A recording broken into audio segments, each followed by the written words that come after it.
오늘의 만나를 시작하겠습니다. 함께 같이 찬양하겠습니다.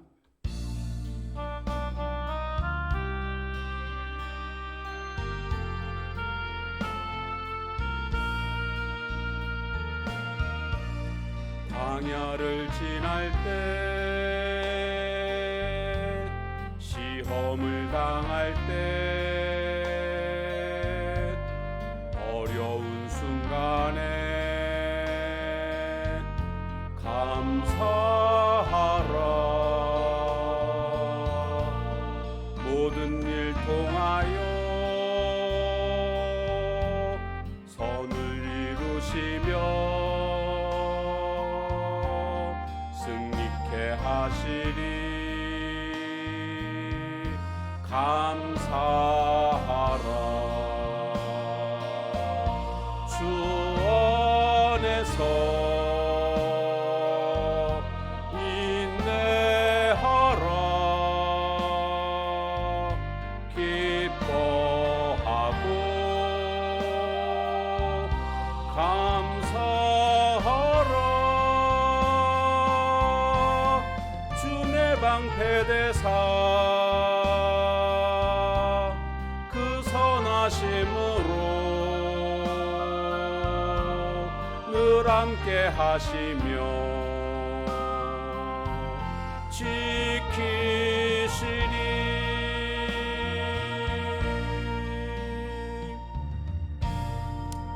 아멘.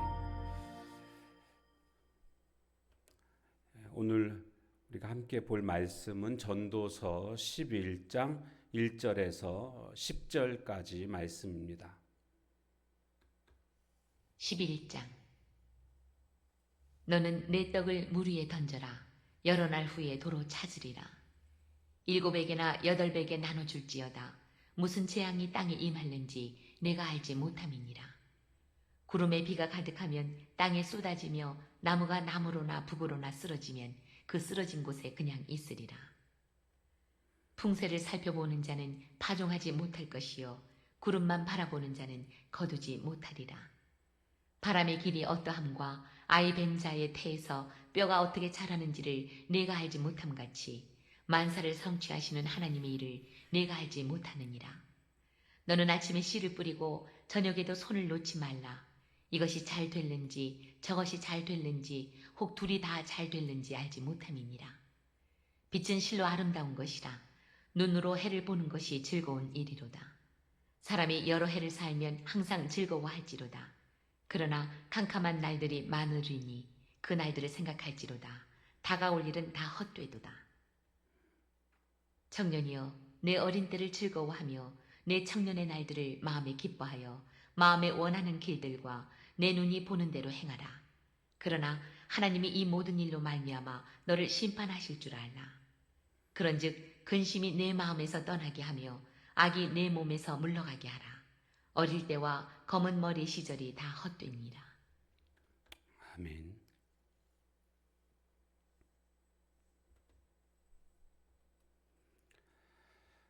주님의 십자가 사랑으로 말미암아 우리는 새로운 피조물이 됐습니다.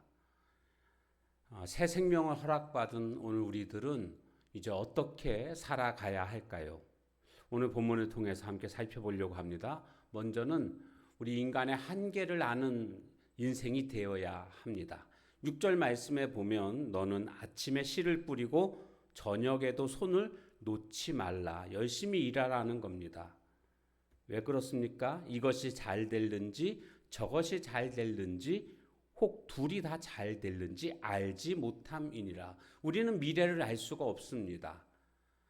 그렇기 때문에 이 불확실한 미래를 잘 준비해야 하는데, 그러면 잘 준비한다라는 건 뭘까요? 적절한 투자를 통해서 이익을 남겨야 합니다. 그런데 이와 같은 것도 미래를 준비하는 것이지만 가장 확실한 그러한 미래를 준비하는 방법이 있습니다. 바로 그것은 하나님을 생각하고 하나님의 뜻을 따르는 것을 우리는 알아야 합니다. 그것이 가장 안전한 그런 미래의 최고의 대비라고 할 수가 있겠습니다. 4절 말씀에 보게 되면 풍세를 살펴보는 자는 파종하지 못할 것이요. 풍세라는 것은 바람 부는 걸 말하는 거 아닙니까? 구름만 바라보는 자는 거두지 못하리라. 그러니까 이 말씀의 뜻은 때를 기다리면서 아무것도 하지 않는 자는 아무것도 거두지 못하게 된다라는 뜻입니다. 그러니까 어떻게 해야 되겠습니까? 열심히 일해야 됩니다. 우리의 주어진 시간 안에서 최선을 다해서 열심히 일하는 것, 이것이 우리의 미래를 준비하는 그러한 방법임과 동시에, 그러나 인간의 힘만으로, 내 노력만으로 준비한다는 것은 늘 한계를 느낄 수밖에 없습니다. 모든 일을 이루시는 그 하나님을 우리는 늘 기억하면서 그 하나님의 뜻을 따르는 그와 같은 모습이 예측할 수 없는 미래를 대비하는 가장 좋은 방법이라고 할 수가 있습니다. 두 번째로는 우리는 어떻게 살아가야 하냐면 즐거워하며 살아가는 인생이 되어야 합니다. 8절 말씀에 보게 되면 사람이 여러 해를 살면 항상 즐거워할지로다. 즐거워하라는 것입니다. 그러나 캄캄한 날들이 많으리니, 지금 현재에 즐겁게 살라는 겁니다. 왜요? 캄캄한 날들이 많다. 인생의 어두운 순간들이 많이 있다라는 겁니다. 그런데 여기서 우리가 착각해서는 안 되는 것이, 여기서 즐거워하며 산다는 것을 세상 풍속을 따라 살아가라, 인간의 정욕을 따라 살아가라, 그런 의미는 결코 아닙니다. 우리는요, 그런 것에서부터 즐거움을 누릴 수 있는 자들이 아닙니다. 하나님의 영광을 바라보고 즐거워하는 자들입니다. 그래서 그 다음에 9절 말씀에 보게 되면 청년이여 내 어린 때를 즐거워하며 내 청년의 날들을 마음에 기뻐하여 마음에 원하는 길들과 내 눈이 보는 대로 행하라. 마음대로 행하라는 겁니다. 그런데 이것은 사실 역설적입니다. 왜냐하면 그 다음에 보면 그러나 하나님이 이 모든 일로 말미암아 너를 심판하실 줄 알라.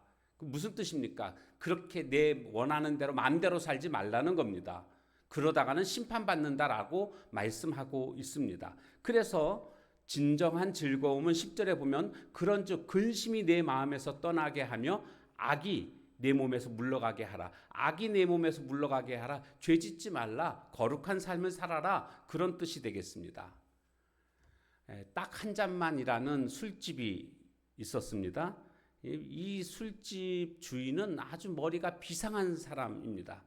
직장인들이 퇴근하면서 우리 딱 한 잔만 할까? 이렇게 보통 말을 많이 합니다. 오늘 가면서 술 신나게 먹고 끝까지 한번 취해보자, 이렇게 말하면서 술집에 들어가는 사람은 별로 없습니다. 그런데 막상 자리에 앉아서 한 잔만 마시고 나오는 사람도 없습니다. 대부분 실제로 술을 많이 마시고 취한 상태로 나오는 모습을 볼 수가 있습니다. 청소년들이 담배를 피게 되는 것도요, 호기심에 먼저 담배를 배우게 됩니다. 그런데 어떤 생각을 가지고 담배를 피냐 하면 내가 언제든지 마음만 먹으면 담배 끊을 수 있다, 이런 생각을 하고 담배를 피웁니다. 그러나 점점 시간이 지나면서 중독되게 되고 담배를 끊지 못하는, 끊기 힘들어지는 단계까지 이르게 되는 것을 볼 수가 있습니다. 우리가 성도로서 거룩한 삶을 살기를 원한다면 남들이 다 이렇게 하니까 나도 그렇게 해야지, 이런 생각 가지고서는 결코 거룩한 삶을 살아갈 수가 없습니다. 죄는 달콤한 유혹으로 우리를 유혹합니다. 그렇기 때문에 분명한 경계가 있어야 합니다. 이 경계가 허물어지게 되면 그리스도인으로서의 어떤 삶의 경계가 완전히 허물어지게 되고 악한 집을 짓게 되는 결과를 가져오게 됩니다. 여러분, 신앙생활이라는 것은 결코 편안한 생활이 아닙니다. 신앙생활은 불편한 생활입니다. 그러나 그 불편을 통과해야만 누릴 수 있는 평안함이 있습니다. 안 해야 되는 것들을 안 해야만 마침내 하나님이 주시는 그런 참된 자유를 누리게 되는 것입니다. 오늘 우리들은 성도 아닙니까? 거룩한 무리들, 하나님의 자녀들, 주님이 원하시는 그런 값진 인생은 어떤 것일까요? 이 세상의 것들을 마음껏 누리면서 세상이 말하는 그런 유혹들, 정욕들, 세상 풍속들, 이런 것들을 누리며 살아가는 자가 아니라 그런 속에서도 하나님이 주시는 참된 평안함 속에서 거룩함을 유지하며 살아갈 때에 하나님이 주시는 그런 즐거움이 있는 줄로 믿습니다. 인생은 안개와 같습니다. 결코 길지 않은 인생입니다.